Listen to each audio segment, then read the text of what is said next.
Yang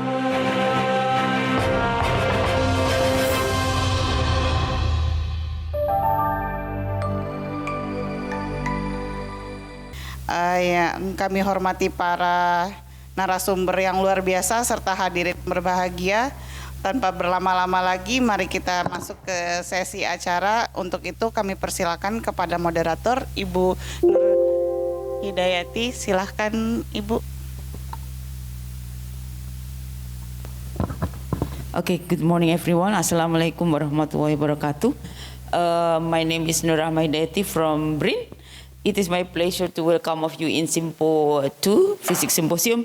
Today's speaker, we have two speakers. The first speaker is someone whose work brings clinical precision and scientific innovation. Associate Professor Dr. Kitiwat Kamfan from Chulalongkorn University.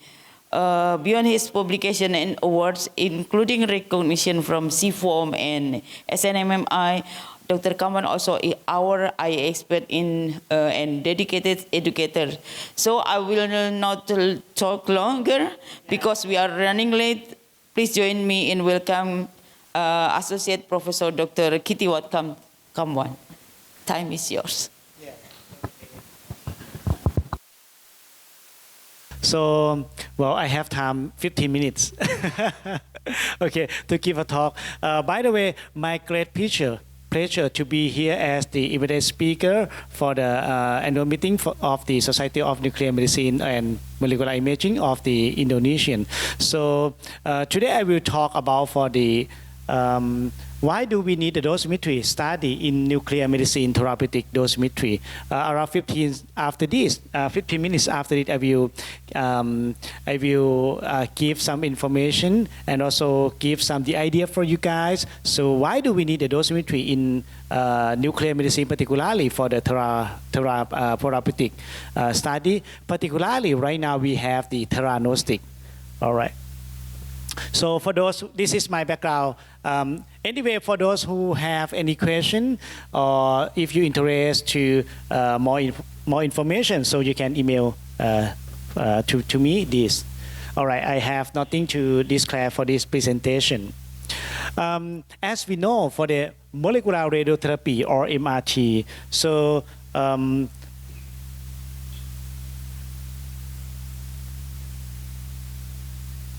oh, it doesn't project to the screen. Okay, by the way, for the molecular radiotherapy is different from the EBRT or external beam therapy because normally right now we use in for the metastasis disease treatment.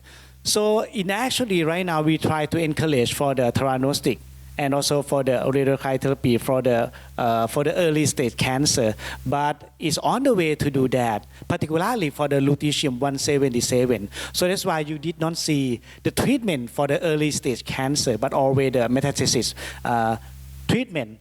However, for the radiation that provide to the tumor is the heterogeneous radiation and long-term radiation exposure acting, which is different from the EBRT, which is provide a short-term exposure like we provide the fraction, 20 or 30 fraction to the patients. However, the dose is lower compared to the EBRT. So why do we need the dosimetry in nuclear medicine? Of course, we need to estimate the dose after nuclear medicine study and when we would like to study the new radiopharmaceutical for the preclinical imaging, you have to study for the biokinetics of that new radio tracer. And right now we have the theranostic. We used to estimate the dose, calculate the dose for patient-specific treatment based on the dose planning.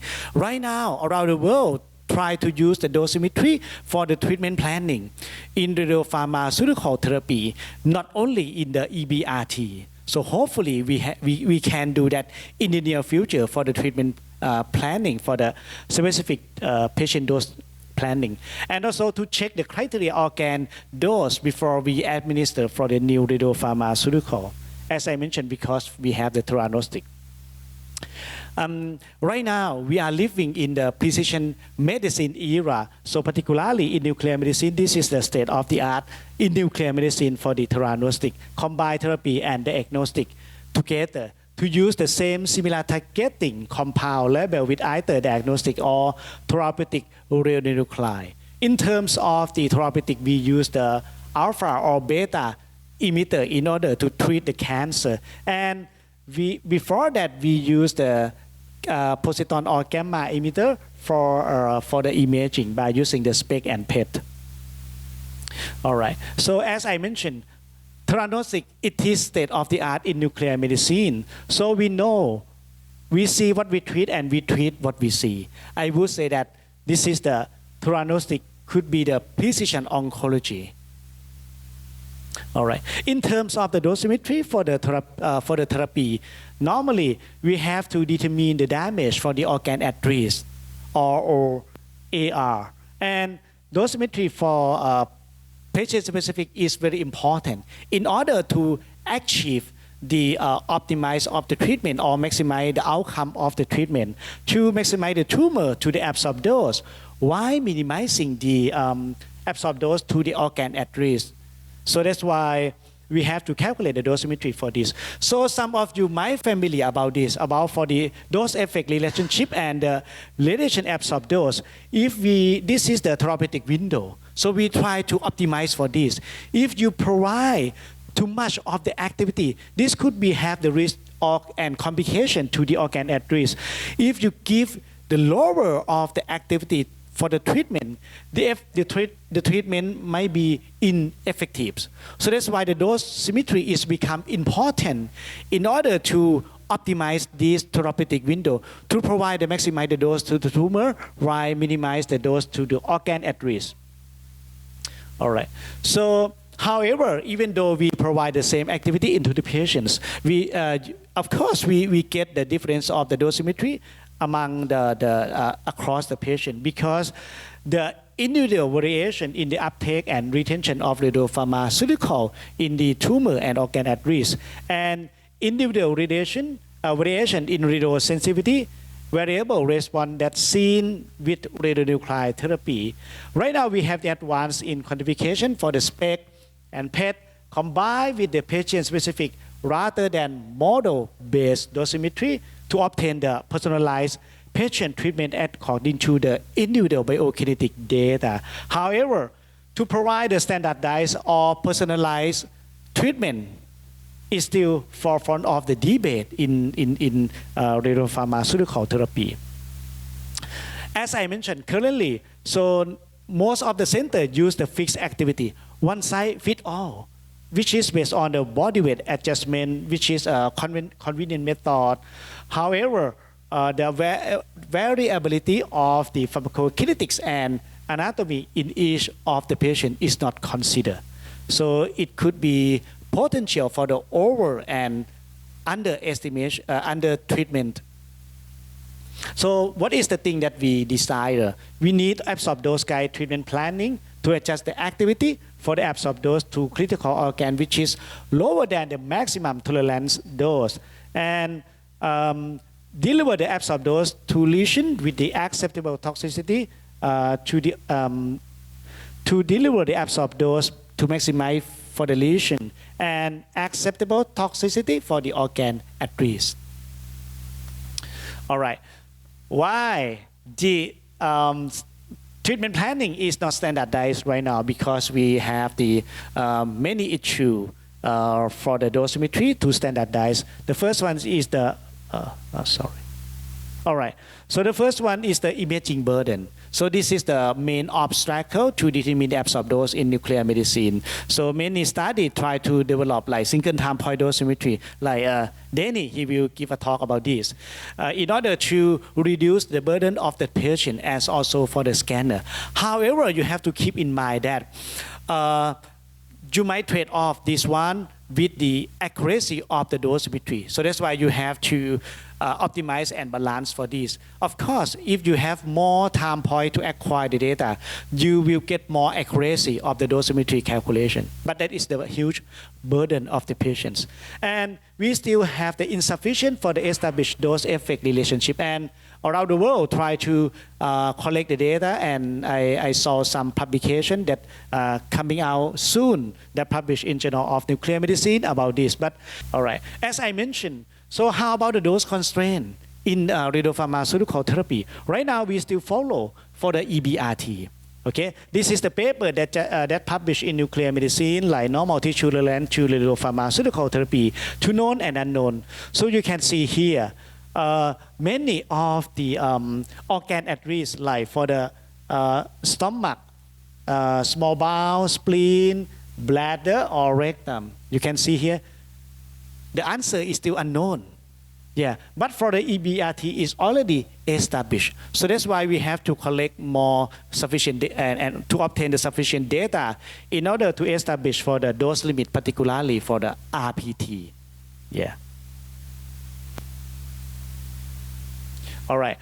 Because if we follow for the EBRT, so for example, like for the kidney, the dose limit is 23 gray. But in actually, how can we use this? How can we transfer this value directly from EBRT into radiopharmaceutical therapy? Because in actually the characteristic between EBRT and radiopharmaceutical therapy is different, as I mentioned from previously.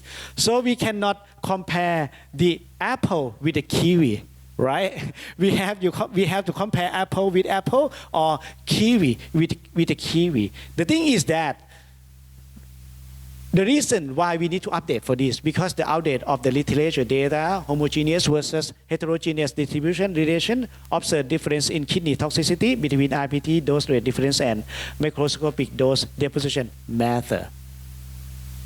All right, so in order to calculate the dose, you have to acquire the data. This is the example for the lutetium-177 that we acquire for the planar imaging, which is the easiest method in order to obtain the dosimetry. You have to acquire several time points, like for example, immediately after injection, 2 hours, 24 and 48 hours after injection. So even though this method is not the most accurate for the dosimetry, but it's acceptable. It's acceptable. It's better than nothing. It's better than nothing to obtain some evidence for the dosimetry to the patients. No. How long I still have time? 7. Okay, all right. So the thing is that you have to evaluate for the toxicity for the kidney, which is very important because lutetium uptake a lot in kidney. All right, you have to do like the calibration. This is for the planar imaging, and this is for the spec for the 3D imaging. We have this is we call sensitivity in order to quantify, to convert the count from spec to become the activity. All right. Okay, I will skip this. For the lutetium, so normally we would like to acquire the data for the early time point, maybe day 1 after injection, and the middle time point at the day 4, and the late time point at the day 7. So this is an ideal time point acquisition for the lutetium. But you can like compromise with the patient. For example, in our center, we cannot ask the patient to come like the day 7 after injection. Yeah, it's a huge burden of the patient. So we try to finish the acquisition within 1 week. Like for example, the patient received the treatment on as I mentioned, in our hospital, we treat the patient on the Tuesday. And then we would like to perform the dosimetry to calculate the dosimetry. We acquire the image on the day when the patient come, like on the Tuesday. And then next day, 24 hours after injection, that is the second time point. And then on the Friday, that is the third time point. So we have 3 time points based on day 1, day 2, and day 4. So, and then on the weekend, the patient can go back. And after that 2 weeks later, the patient come for the follow-up to talk with the physician. So so that's why you can adjust the protocol according to the available of the patients in order to compromise with the patient. And also, you cannot do the dosimetry without the permission from nuclear medicine physician. If you like, okay.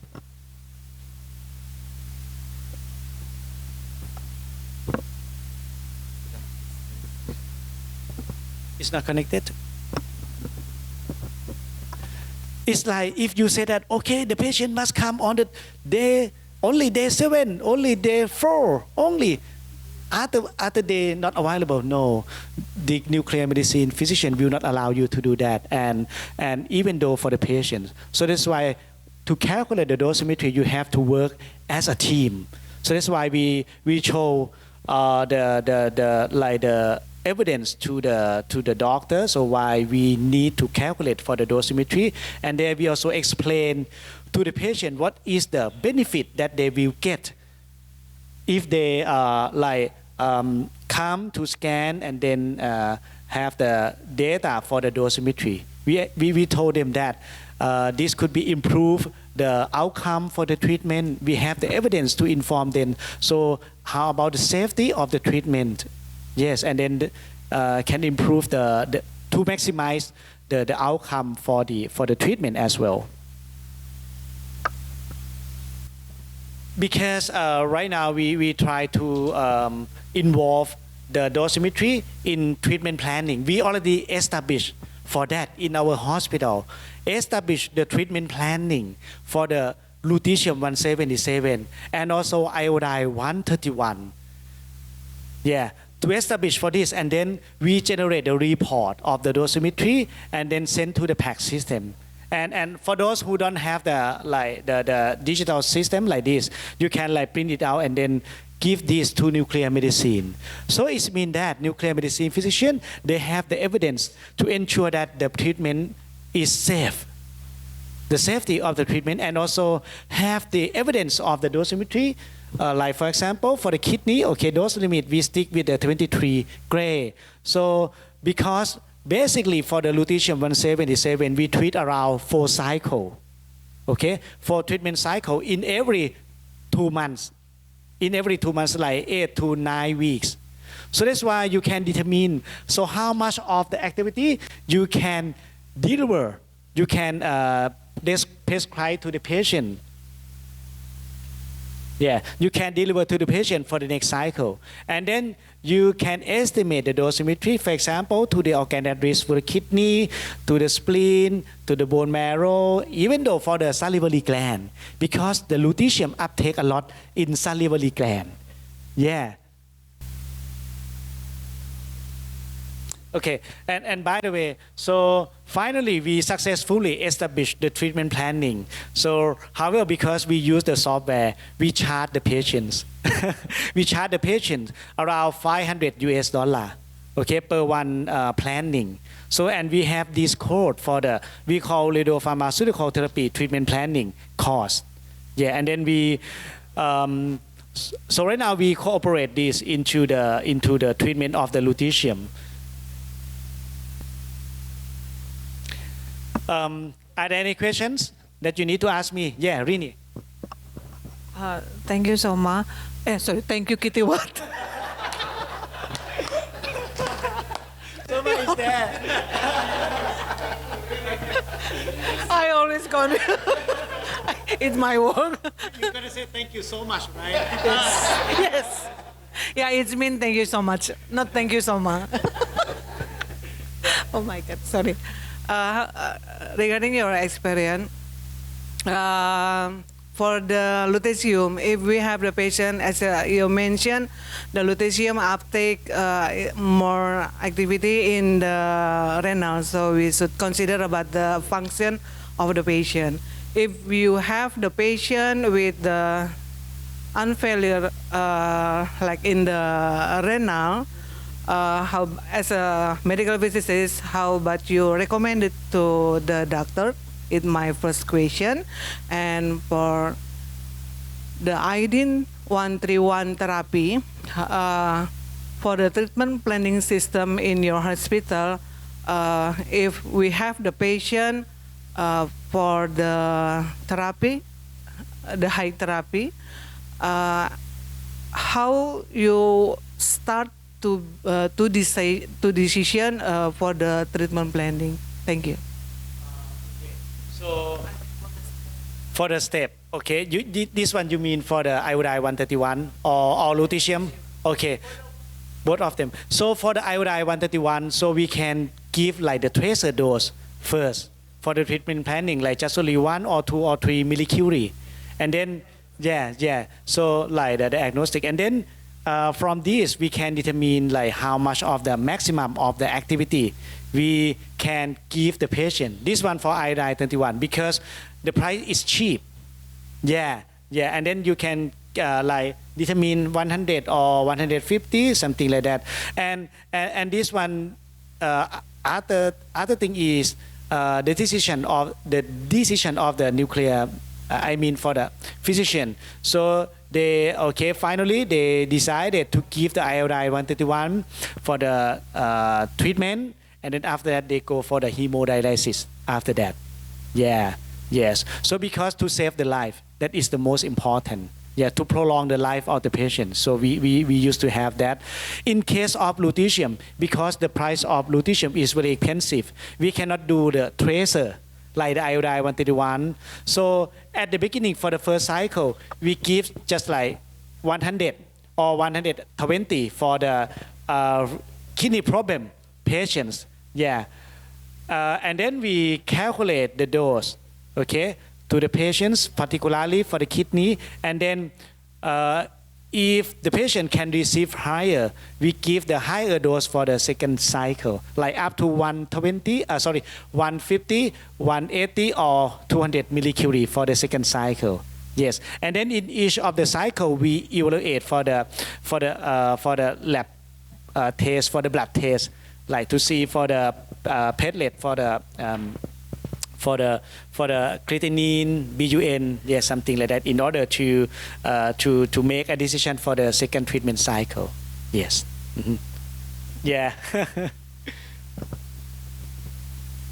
Are there any questions?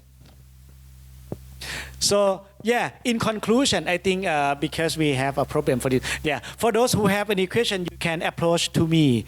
And in my opinion, and according to based on our experience, so I think it's possible to establish for the treatment planning, particularly for the radiopharmaceutical, to have the dosimetry data, to have the evidence in order to improve the outcome, to maximize the outcome of the treatment. Even though you don't have the software, don't worry about that. You can calculate manually.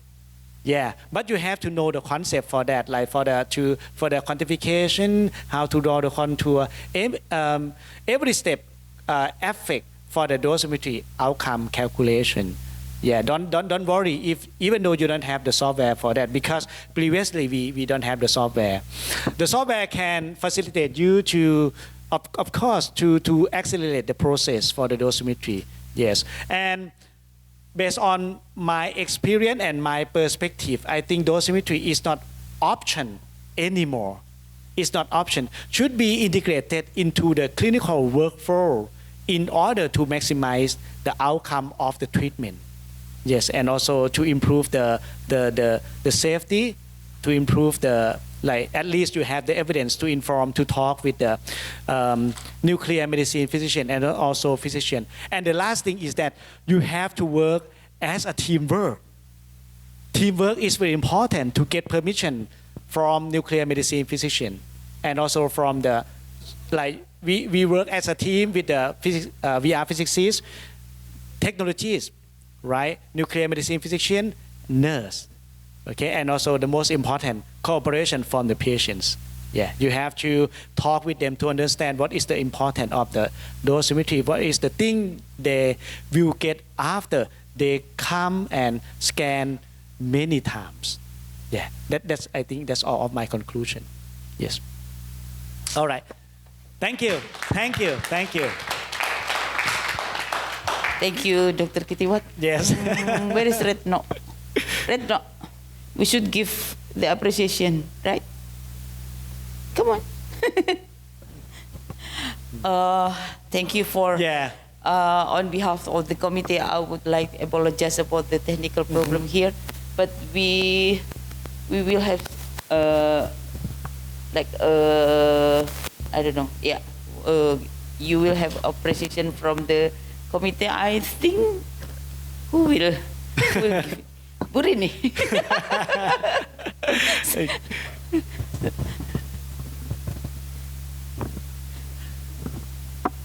And thank you for your contribution since the beginning and this symposium as well. So, how do you do that? How do you do that? Oh, this is the bit.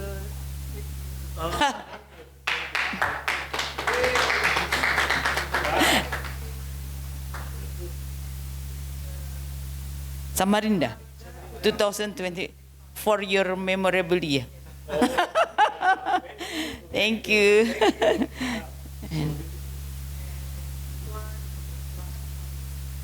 Hey, is someone take the picture, please? Can I come in?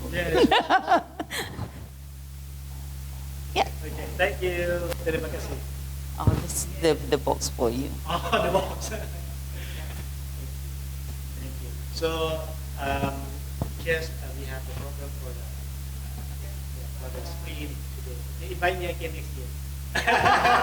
Sorry, I will. Okay. Okay, thank you for Dr. Kitiwat for, I don't know. We have the speaker, Dr. Dani Hardiansah, but I don't know how do we start this, but let me do my job first. It's now our pleasure to introduce our second speaker, Dr. Dani Hardiansah from University Indonesia. Dr. Hardiansah is an associate professor at the physics department, Universitas Indonesia, and he earned his PhD in medical physics from Heidelberg University and has held postdoctoral position in the United States.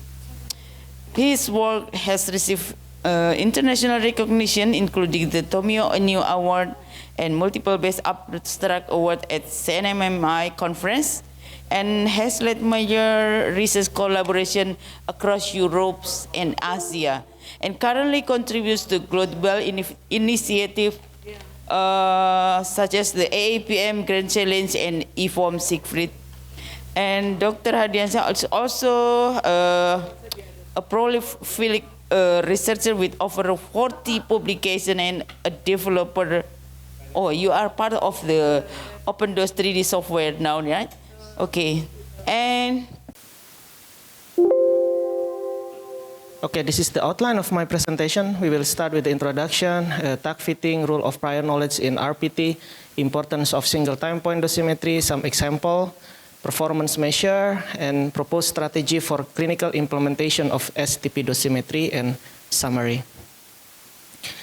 Okay, so in general, as already Kitiwat presented before, this is the general overview of how can we perform the treatment planning in nuclear medicine.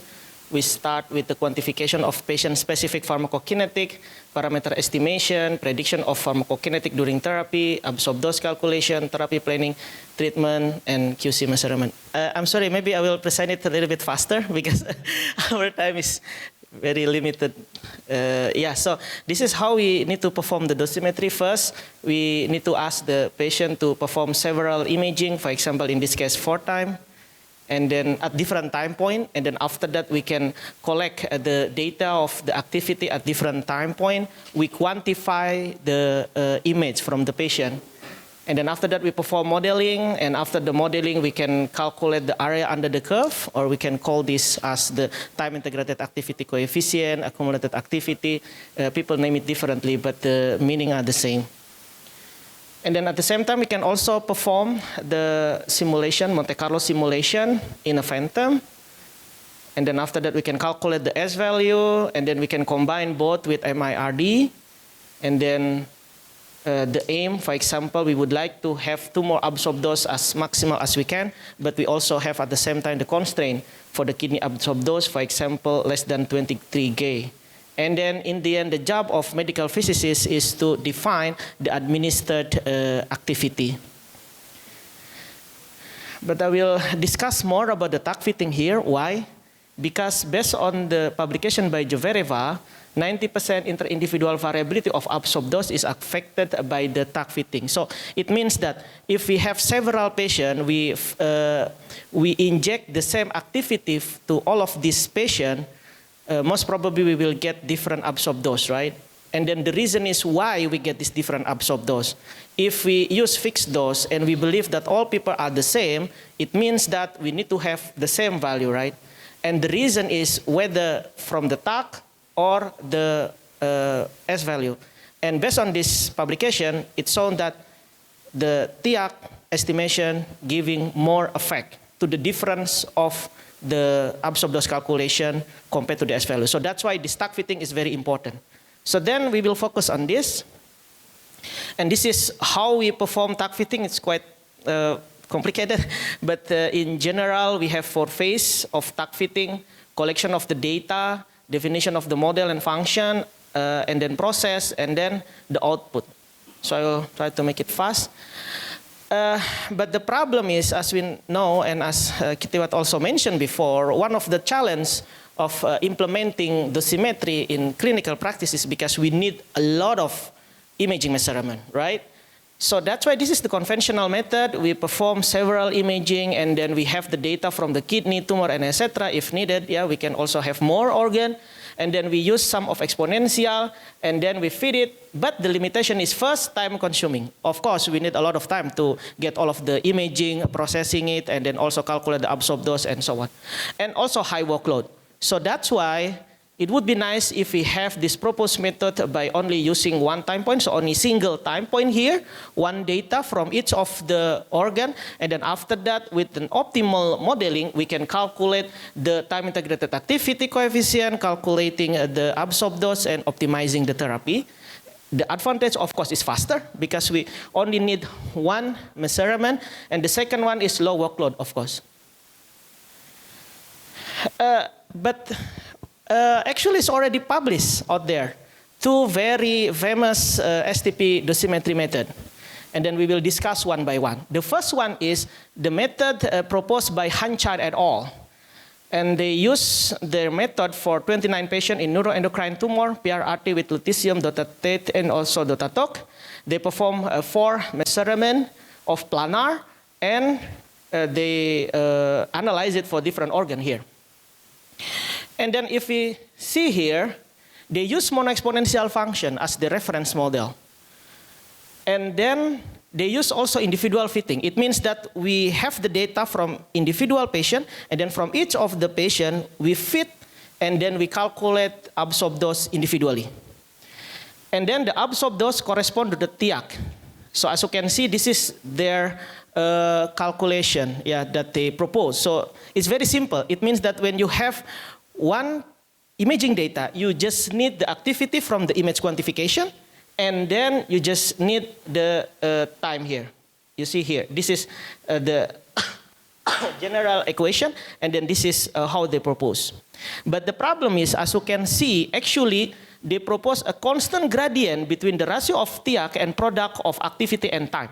So if we move this TIAC, the T, we move it here, yeah, A and T move it here. It means that the gradient, we assume always to be the same.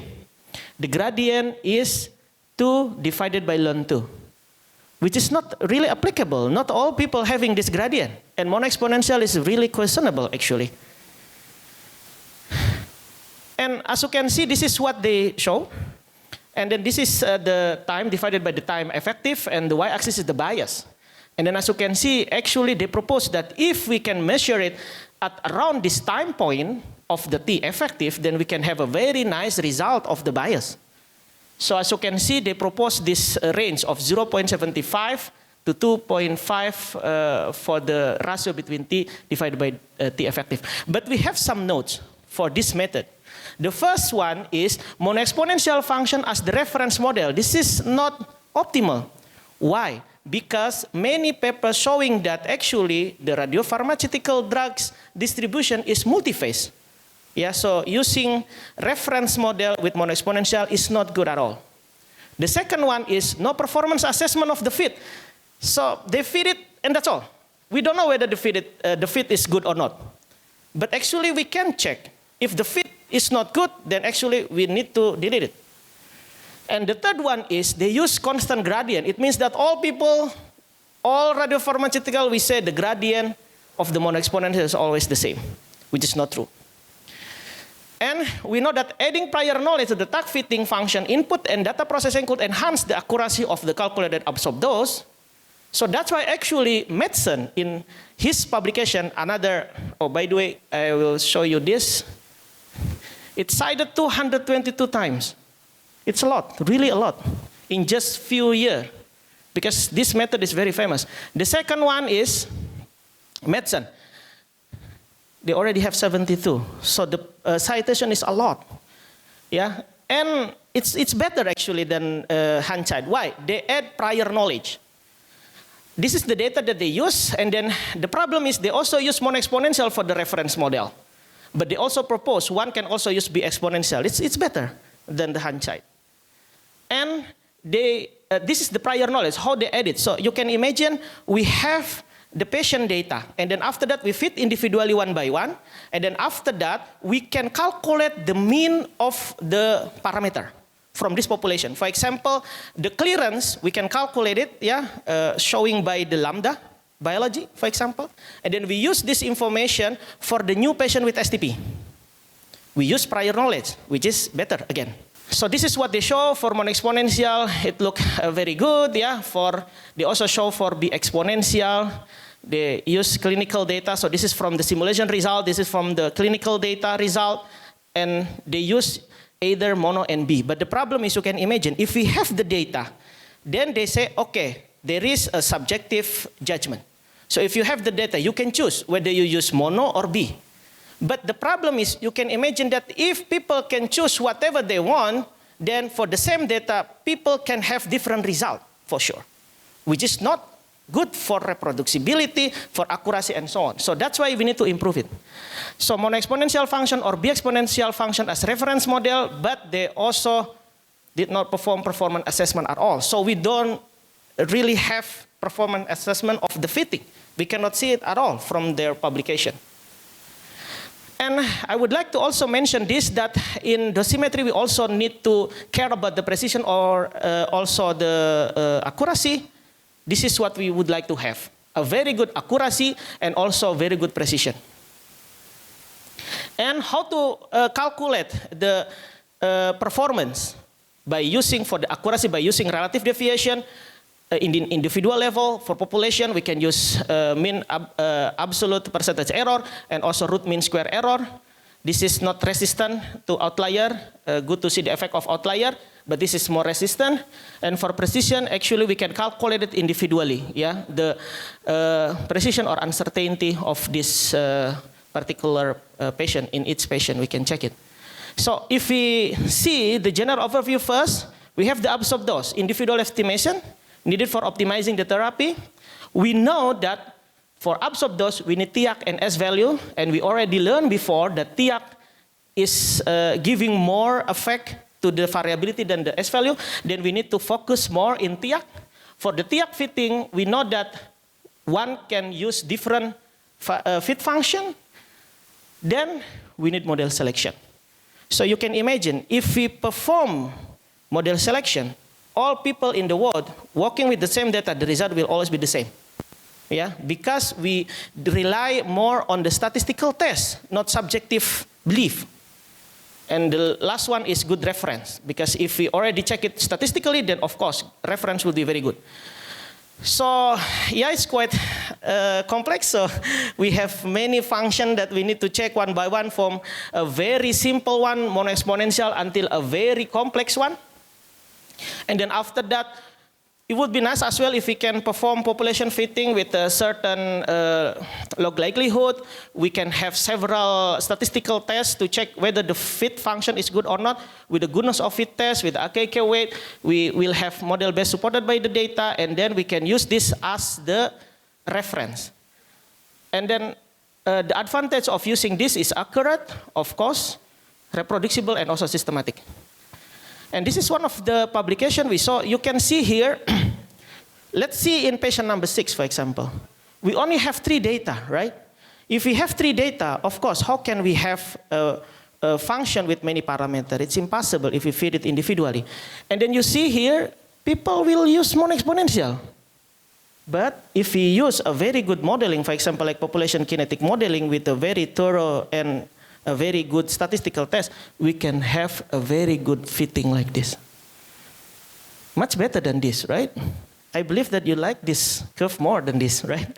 At least from this patient. And then, as you can see, if one use this data, another use this data, the calculated absorbed dose and further the dose effect relationship would be very different. And the conclusion would be very different.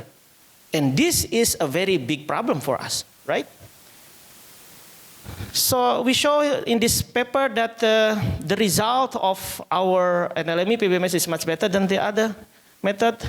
And another proposed strategy is we also need to calculate the precision. So for example, like this.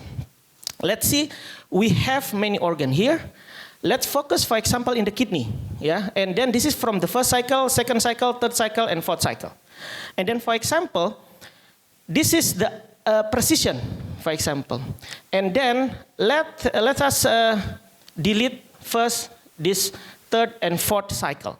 And then after that, the conclusion we get, if we have the precision and without the precision, would be different. For example, if we delete the precision here, this black, what happened?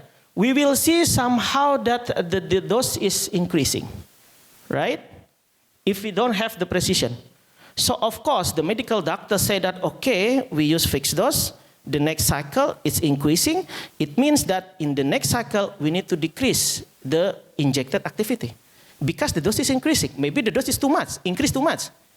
We don't know, but I mean, if we don't have the uncertainty, the precision, it means that the doctor will say something else. But if we have this precision and we calculate, maybe the mean and the standard deviation of this difference is not really significantly different. It means that we can say they are both the same. And then the doctor will say, okay, in the third cycle, we will inject the same dose of the activity. Oh, sorry.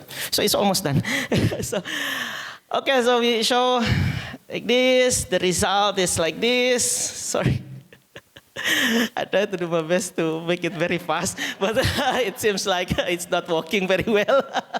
So this is the method showing this. So you can see we can make a protocol, for example, for different combination of time points so that the doctor can see which one is the best one, based on the accuracy and precision.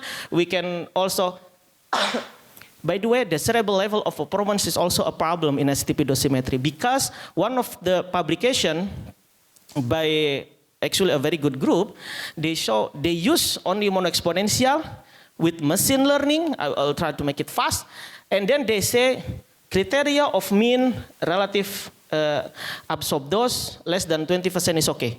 So they say that if the error of MAPE is less than 20%, then we can accept it. But actually, 27%, we have a very big error in individual level. So that's why individual level also need to be checked. So we can also optimizing the modeling method here. So we check that the result using population pharmacokinetic modeling and machine learning could lead us to a much better result here. And that's all. So finally, we are in the summary. So first, my suggestion for if you want to implement STP dosimetry in the clinic first, try to do your best to leverage 3D imaging. Yeah, because this 3D imaging is better than planar. Planar we can also use it, but if you use 3D, it's much better. The second one is develop in the first step reference model. So it would be painful and hard in the first step. Why? Because you need to collect a lot of data. Yeah, in each of the patient you need to have, I suggest 3, 4, or 5 data. And then after that, you have a very good reference model. And then test it if you have single time point. And then after you have the protocol, then all new patient, you have a very high confidence, then you can already use single time point for all new patient. But the first step would be painful, I know. But I mean, it's worth it, in my opinion. The next one is you need to assess both accuracy and precision. Yeah, so that, for example, like this, I will go back then. If we have this, it's very easy. So one can choose which protocol that we would like to see in which type of level of accuracy and also precision. The next suggestion to implement the STP dosimetry is we need to define clear performance threshold. You want 10%, you want 20%, or etc. I think that's all from me. Thank you so much for your attention.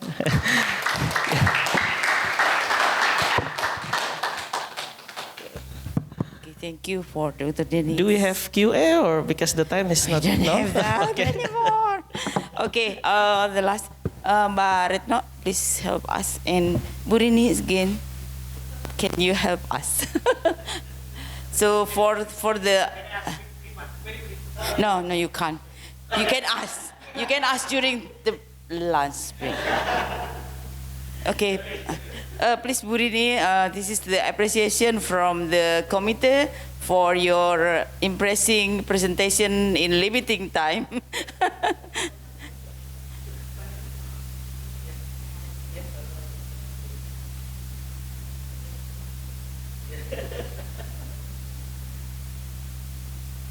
Okay, thank you. Give it a applause for Dr. Denny. Pak, satu kali lagi.